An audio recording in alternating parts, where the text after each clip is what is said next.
Why do things fall apart after you give your life to Christ? Really, in Christianity, many believers ask these painful yet very, very important questions. Why did my life seem to fall apart after I gave my life to Christ?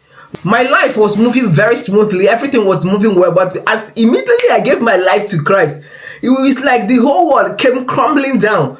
It was almost like hell broke loose.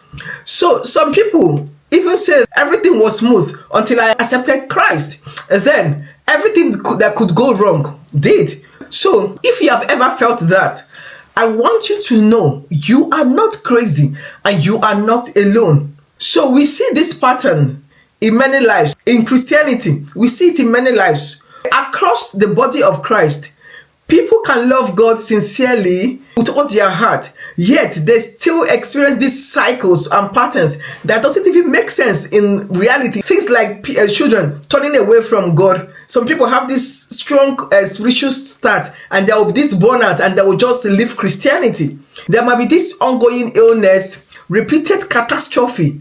Some evidences in families, you can clearly see these patterns that something is wrong. These generational patterns like mental torment, mental illness that is so rampant right now. There could be attempt at suicide, alcoholism, divorce, incest.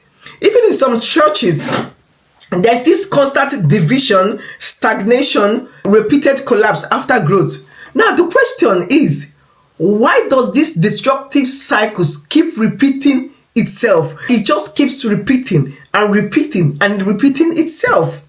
There could be many things that cause it, but one often overlooked reason for this is usually a cause. A cause is one common but frequently overlooked reason that could be causing these things. There might be a cause existing in a person's life or family or church that has not been broken, and of course we need to address this with biblical truth. Not with condemnation, with shaming, but with biblical, sound biblical truth. Now let's define a cause. Let's define it. What is a cause? In a basic definition. A cause is a spoken or spiritual pronouncement that releases harm, misfortune or harm. And if you don't stop intensify, if you don't stop it, it intensifies, and most times it actually leads to death until somebody stops it or intercepts it. Eventually, it leads to death. In other words, a curse isn't just a bad luck. It's spiritual assignment. It is a spiritual assignment that is meant to injure or destroy somebody or a family or even a church. So most questions that people ask when it comes to this topic is that, didn't Jesus deal with curse? And of course, yes, Jesus dealt with it. And this is the hope, because the Bible tells us that Jesus came to give us hope. Galatians 3 verse 13 says that he redeemed us from the curse of the law.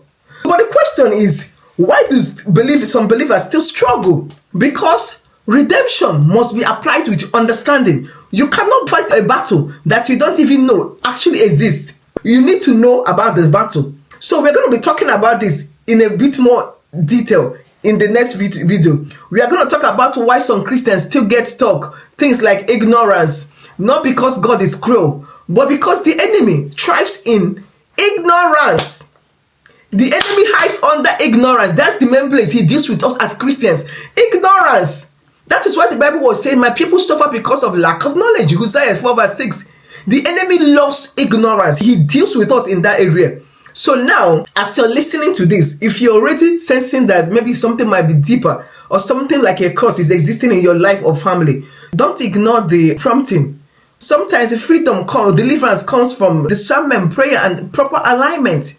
So if you would love a one-on-one prophetic purpose clarification that will help us understand maybe what God is saying to you, the link is below. Just book a one-on-one call with me. Let's just sit down and allow God to clarify some things for you. And please don't forget to like this video if it blessed you. Share it. There might be somebody that this might set free, because this video is a series. It might set somebody free. It might set you free as well. So please share it. It's part of evangelism. Okay? And remember, don't forget to keep shining that beautiful light of yours. Our world needs it so much right now. See you in the next video.